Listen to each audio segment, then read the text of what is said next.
What's gaming, gamers? Today, I've got a build guide for you using the recently buffed Hunter Exotic helmet armor Celestial Nighthawk paired with the exotic kinetic weapon Bad Juju. This build is designed to spam the Golden Gun super, with the downtime between supers being as low as 30 seconds. Before I get into how that's done, however, I'd like to shout out our clan, the Tyrant Seraphs.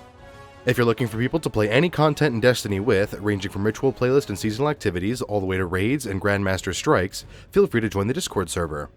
We welcome anyone, no matter how new or seasoned you are, and all of us will teach encounters if you don't know something. If you're interested, hop into the Discord server and play some Destiny with us. The link is in the description.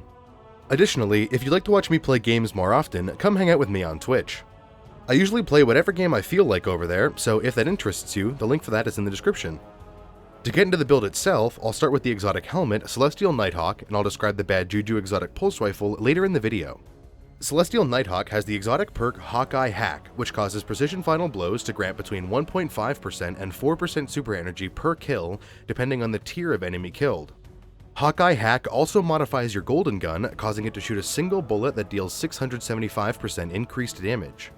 Lastly, if you kill an enemy with your Golden Gun, you are instantly refunded 33% of your super's energy, and the enemy killed will explode, dealing damage to nearby enemies. Now that you know what Celestial Nighthawk does, I can get into the rest of the build. I'll start with the subclass, first putting everything on screen as a prescriptive setup, and then detailing what each subclass element does, as well as why I've chosen it. If there are any alternative subclass choices, I'll describe those as well. For the prescriptive subclass setup, firstly, run the Marksman Golden Gun. Run the Acrobat's Dodge, whichever jump you prefer, the Knife Trick Melee, the Healing Grenade, the Knock 'em Down aspect, the On Your Mark aspect, Ember of Combustion, Ember of Searing, Ember of Singeing, Ember of Solace, and Ember of Torches. To get into the subclass in more detail, firstly the super. The Marksman Golden Gun is chosen for its increased precision damage. The precision multiplier of the Marksman Golden Gun is 2 times, meaning a precision hit with the super does double the damage of a non-precision hit.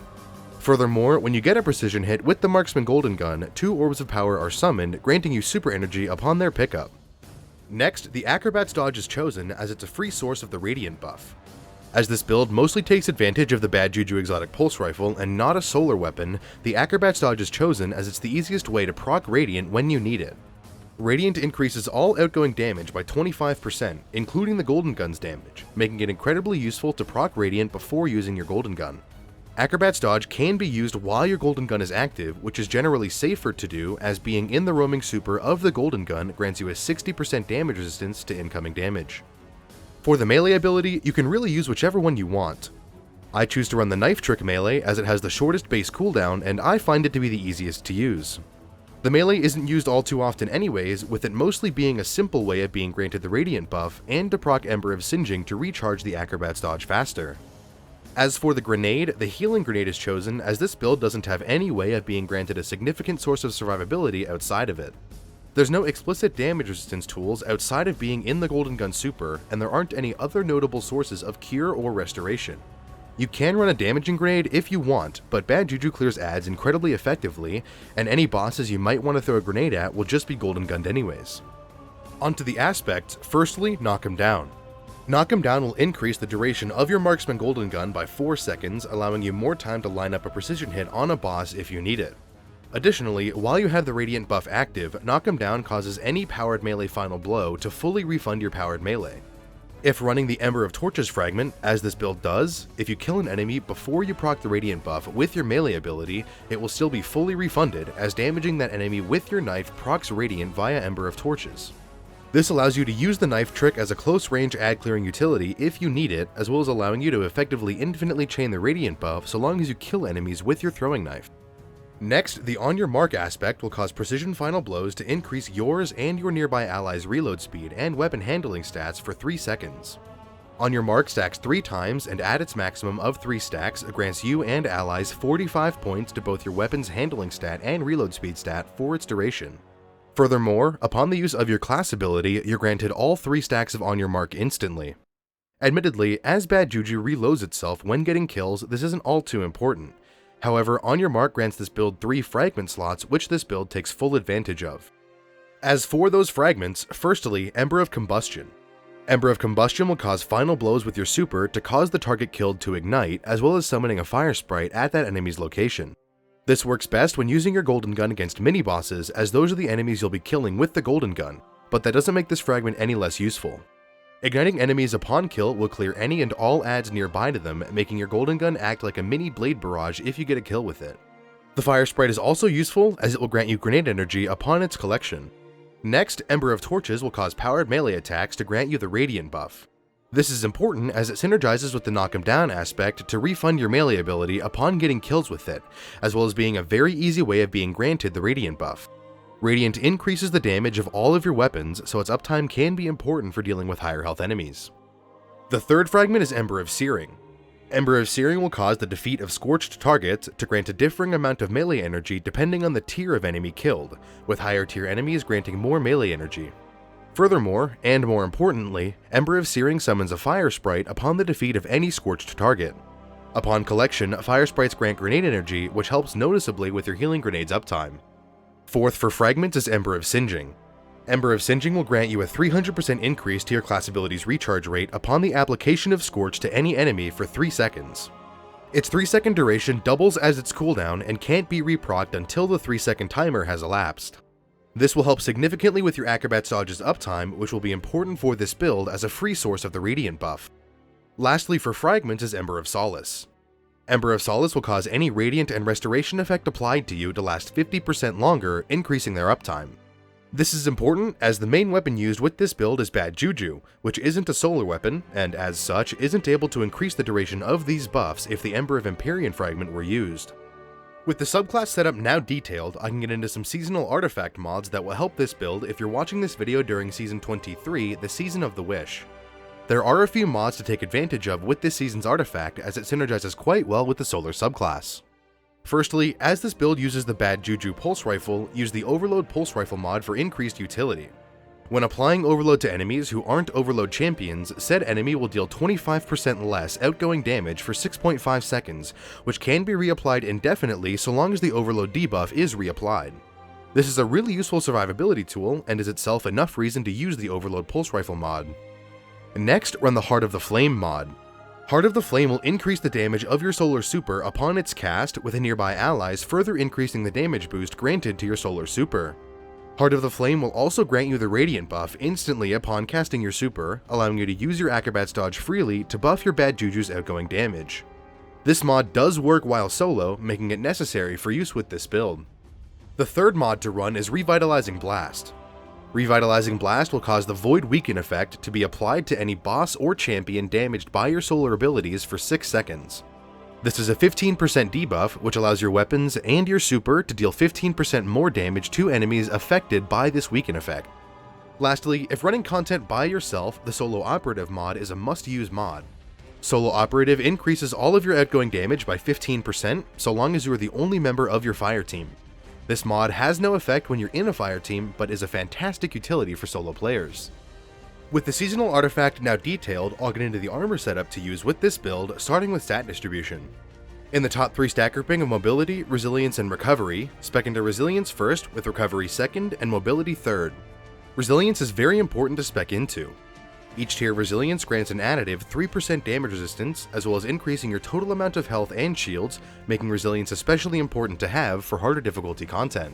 Recovery isn't as important as Resilience, but is more important than Mobility. Recovery dictates the delay between having taken damage and the start of your health regenerating, as well as the rate at which you regenerate your health. This doesn't affect the Restoration buff, but this build only has one way of being granted the Restoration buff, so Recovery is important for overall health regeneration. Mobility is the least important stat for this build, but as it's the Hunter class stat, it can't be ignored altogether. Mobility increases your jump height and walking movement speed, as well as affecting your dodge's base recharge rate. With Ember of Singeing, mobility won't matter too much for your dodge's uptime, so you don't need to invest too heavily into it, but having tier 3 or 4 mobility is recommended for the increase to your Acrobat's dodge's base cooldown. For the bottom 3 stat grouping of Discipline, Intellect, and Strength, spec into Discipline first, with Strength second, and Intellect third. Discipline will be the most important stat for the bottom 3 stat grouping as it governs the base recharge rate of your grenade ability. As the Healing Grenade is a key source of this build's survivability, its uptime is imperative to this build's success in higher difficulty content. thus requiring a high discipline stat. Collecting fire sprites will help, but their creation will be somewhat limited, so the discipline stat increasing the base cooldown is important. Strength is the second most important stat in the bottom 3 stat grouping, as it dictates the base recharge rate of your melee ability. The melee ability is your most effective way to apply scorch stacks to enemies, as well as proccing the Revitalizing Blast artifact mod to weaken bosses and champions, so having it off cooldown more often is important for this build's effectiveness. Lastly, intellect isn't important for this build, as the tier of intellect you have only changes the passive regeneration rate of your super and nothing else. Still, having at least 3 tiers of intellect keeps your super's regeneration rate at its base, so I recommend at least that.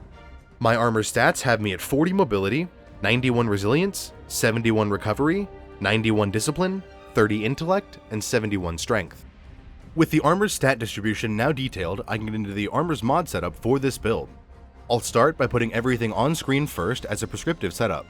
Once I've done that, I'll detail the armor's mod setup, describing what each mod does, why it's useful for this build, as well as any alternative options should there be any. On your helmet, run 2 kinetic siphons and 1 heavy ammo finder mod. On your arms, run 2 impact induction mods and 1 focusing strike mod. On your chest piece, simply run whichever resistance mods you need for the content you'll be running. On your legs, run 2 kinetic weapon surge mods and 1 recuperation mod. Lastly, on your cloak, run 1 bomber mod and 2 time dilation mods. To detail the armor's mod setup, firstly, the helmet's mods. The 2 kinetic siphon mods will work to summon a potent orb of power. This orb of power will grant you 3.38% super energy upon collection, 70 health via the recuperation mod, as well as 1 stack of armor charge for the purposes of your kinetic weapon surge mods. The health and armor charge are the most important reasons this orb of power is required, but the extra super energy granted by having 2 siphon mods equipped is a nice benefit to even further increase your super's uptime. Next, the heavy ammo finder mod will increase the rate at which you generate heavy ammo significantly, especially as this build makes use of an exotic primary ammo weapon. Next, for the arms mods, the focusing strike mod will grant you 6% of your acrobat's dodge's energy upon dealing damage with your powered melee attack. While this is a small amount of energy, it's useful as a small boost to your acrobat's dodge's uptime in combination with the Ember of Singeing fragment. Next, the 2 impact induction mods will grant you 14.875% of your grenade ability's energy upon dealing damage with your powered melee attack. This is a significant amount of grenade ability energy and will be a noticeable boost to your healing grenade's uptime. Both the Focusing Strike and Impact Induction mods have an intrinsic 7-second cooldown, meaning they can't be procced more than once every 7 seconds. This isn't really detrimental for this build, however, as your melee ability won't be off cooldown more than once every 7 seconds anyways. For the chest pieces mods, simply running whatever resistance mods you need for the content you'll be running will suffice. I prefer to run 2 resistance mods that correspond with the activity's threat modifier if it has one, and then either a concussive dampener or another elemental resistance mod, depending on the activity I'll be playing. The exact permutation of resistance mods you choose to run is entirely up to you and should change based on the activity you'll be playing. Onto the legs mods, the 2 kinetic weapon surge mods will grant you a 17% boost to all outgoing kinetic weapon damage while you have any stacks of armor charge. This will be a significant boon for your Bad Juju, but that isn't the reason why these mods are brought. Kinetic Weapon Surge, despite its name, also affects your Golden Gun. This means while you have any stacks of armor charge, your Golden Gun will deal 17% more damage. This is in addition to Radiant's 25% increase to Golden Gun's damage, as well as the Void Weaken effect's 15% debuff when activated via Revitalizing Blast. Next, the Recuperation mod will simply grant you 70 health upon the collection of any Orb of Power. This makes collecting Orbs of Power significantly safer, as well as causing Orbs of Power to act as effective healing grenades minus the restoration effect. Lastly, for the Cloaks mods, the Bomber mod will grant you 12% grenade ability energy upon the use of your Acrobat's Dodge. This is also a noticeable boost to your grenade's uptime and can be used actively, as the Radiant buff granted by your Acrobat's Dodge is a buff you can use pretty much any time. Lastly, the 2 time dilation mods will cause your decaying stacks of armor charge to last 18 seconds each instead of 10 seconds. This is effectively an 80% increase to your armor charge's uptime, and is especially helpful when Orbs of Power are hard to come by or hard to collect. With this build's maximum armor charge stacks of 3, instead of the base 30-second duration 3 stacks would last, the 2 time dilation mods will grant you 54 seconds of armor charge. With the armor setup now detailed, I can get into some weapon and weapon perk recommendations for use with this build. I'll start with energy slot weapons and perks, then move on to heavy slot weapons and perks, and finally, I'll describe the Bad Juju Exotic Pulse Rifle and what it does. Firstly, for the energy slot, I prefer running a special ammo weapon for its potential to deal significant damage to elite enemies that are otherwise difficult to dispatch of. Fusion rifles and shotguns are especially effective, with perks like Pugilist helping your melee abilities uptime, or Controlled Burst to increase the fusion rifle's effectiveness. As for specific fusion rifles I enjoy using, as well as the roles I use for them, there are the Epicurean Void Fusion Rifle from the Duality Dungeon, with the perk combination of Quick Draw and Backup Plan, the Techian Force Arc Fusion Rifle from the Last Wish raid with the perk combination of Envious Assassin and Controlled Burst, and finally, the Aramite Solar Fusion Rifle from the Season of the Witch with the perk combination of Envious Assassin and Controlled Burst. Next, for the heavy slot, I prefer running a rocket launcher in this slot for its elite and boss damaging potential. Machine guns are a viable option, but you'll be doing most of, if not all of your ad clearing with Bad Juju, so I don't find machine guns to be necessary for this build. Any rocket launcher perks will work, with damage perks like Bait and Switch, Explosive Light, and Frenzy being top picks for increasing the weapon's damage output. As for specific rocket launchers I recommend using, Apex Predator from the Last Wish raid with the role of Reconstruction and Bait and Switch, Cold Comfort from the Ghosts of the Deep dungeon with the role of Envious Assassin and Bait and Switch, and Semi-Optician from the Season of the Witch with the role of Impulse Amplifier and Explosive Light. Those rockets have been my favorite to run, but any rocket launcher you enjoy using is usable with this build, as boss damage is mostly relegated to your golden gun. Now to describe the Bad Juju Exotic Pulse Rifle. Bad Juju has the exotic perk String of Curses, which causes each kill you get to fully refill the magazine and grant you a stack of the String of Curses buff. While the String of Curses buff is active, the weapon's damage output is increased significantly, as well as granting an increased amount of super energy. At its maximum of 5 stacks of String of Curses, Bad Juju deals 100% more damage and generates an extra 2% super energy per kill. String of Curses lasts for 3.5 seconds, and each kill you get while the buff is active will increase its duration to this maximum of 3.5 seconds. Once the 3.5 second timer has elapsed, all concurrent stacks of String of Curses will disappear at the same time. Bad Juju's Catalyst, aptly named Bad Juju Catalyst, increases the maximum duration of the String of Curses buff from 3.5 to 4.5 seconds, making it a worthwhile catalyst to get and complete. With the entire build now detailed, I'll get into some playstyle tips and tricks for use with this build. When entering an engagement, you can use the Acrobat's Dodge to proc the Radiant buff, which will help you get a String of Curses chain going on your Bad Juju. Radiant won't last forever, so it's important to use only when you know you'll be getting kills shortly thereafter to ensure its usefulness. You can then use your powered melee attack to kill an enemy. This will scorch them, which will proc Ember of Singeing to grant your class ability increased recharge rate, and if you're still Radiant, your powered melee will be fully refunded by the knock 'em down aspect. Other than that, this build is incredibly simple. Get precision kills with your Bad Juju to be granted the maximum amount of super energy per kill, and use your golden gun on every enemy who is deserving of it. But that's all for this video. Thanks for watching. Again, if you'd like to join our clan, the Tyrant Seraphs, the link to the Discord server is in the description. Additionally, if you'd like to watch me stream some games sometime, come hang out with me over on Twitch. The link for that is also in the description.